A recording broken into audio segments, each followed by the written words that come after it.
रसूल अकरम सल्लल्लाहु अलैहि वसल्लम पर पहली वही नाजिल हुई और वो परेशानी के आलम में घर में दाखिल हुए। गारे हिरा में उस पहली वही का मुकम्मल अहवाल आप मेरी इस वीडियो में देख सकते हैं। रसूल अल्लाह परेशानी के आलम में घर में दाखिल हुए और हजरत खतीजा रज़ी अल्लाह अन्हा से फरमाया, मुझे कंबल उढ़ाओ, मुझे कंबल उढ़ाओ। रसूल अल्लाह ने हजरत खतीजा से सारा वाक़या बयान किया। हजरत खतीजा ने आप सल्लल्लाहु अलैहि वसल्लम को कंबल दिया और आपको तसल्ली दी और फरमाया, अल्लाह की कसम, अल्लाह आपको हरगिज रुस्वा न करेगा। आप सिला रहमी करते हैं, सच बोलते हैं, कमजोरों का बोझ उठाते हैं, मेहमान नवाजी करते हैं, मुसीबत ज़दा लोगों का साथ देते हैं।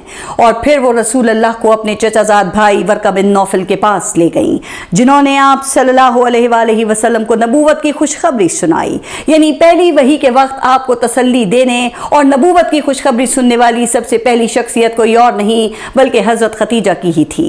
यूं आप न सिर्फ बगैर कोई सवाल किए इस्लाम कबूल करने वाली पहली खातून बल्कि रसूल अल्लाह पर ईमान लाने वाली पहली शख्सियत बन गई। ये इतना बड़ा एजाज है जो शायद हमारे जहन और तसव्वुर से भी बाहर है। हजरत खतीजा का ताल्लुक कबीला कुरैश के मुअज़्ज़ज़ और आली नसब खानदान से था। आपके वालिद अपने कबीले में बहुत आला हैसियत के मालिक और साहिब सरवत थे और आपकी पाकीज़गी का ये आलम था कि आप उस वक्त भी ताहिरा के लक़ब से जानी पहचानी जाती थी। हजरत खतीजा की 2 शादियां हो चुकी थी और बाज़ तारीख की किताबों में 3 शादियों का जिक्र भी मिलता है। जब रसूल अल्लाह से निकाह हुआ उस वक्त हजरत खतीजा रज़ी अल्लाह अन्हा की उम्र 40 साल और अल्लाह के प्यारे नबी हजरत मोहम्मद मुस्तफ़ा सल्लल्लाहु अलैहि वसल्लम की उम्र 25 साल थी। दोनों की उम्रों में 15 साल का फ़र्क था। हजरत खतीजा का ज़रिया माश तिजारत था और उनके ऊँट तिजारत का सामान लेकर शाम और उसके अतराफ में जाया करते थे।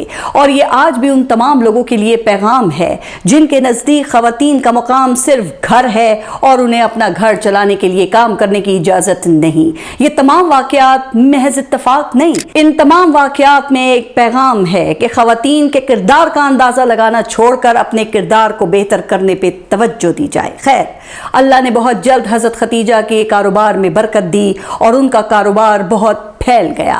उन दिनों हजरत खतीजा ऐसे शख्स की तलाश में थीं जो रास्तगो, ईमानदार, नेक और पाकीज़ा अखलाक का मालिक हो ताकि वो मुलाजमीन पे नज़र रख सके और वो खुद बेफिक्र हो जाए।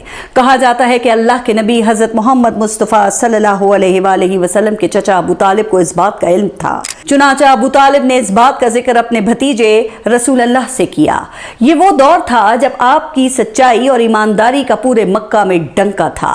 आप सल्लल्लाहु अलैहि वसल्लम को सादिक और अमीन का लक़ब मिल चुका था। उस वक्त आपकी उम्र मुबारक 25 साल थी। हजरत खतीजा भी आपकी नेकी और दयानतदारी के किस्से सुन चुकी थी।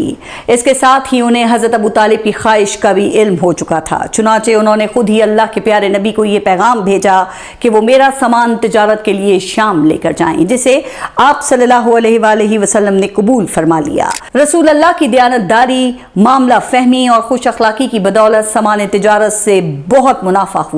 जब काफिला वापस आया तो हजरत खतीजा को अपने गुलाम की ज़बानी मुनाफे के साथ आपके हुस्न अखलाक के बारे में भी मजीद मालूमात हासिल हुई। हजरत खतीजा हजरत मोहम्मद मुस्तफ़ा सल्लल्लाहु अलैहि वसल्लम की सीरत से तो मुतासिर थी ही, लेकिन उनके गुलाम ने यह बताया कि जब आपने एक दरख्त के नीचे क़याम फरमाया तो वहाँ एक राहिब भी मौजूद था।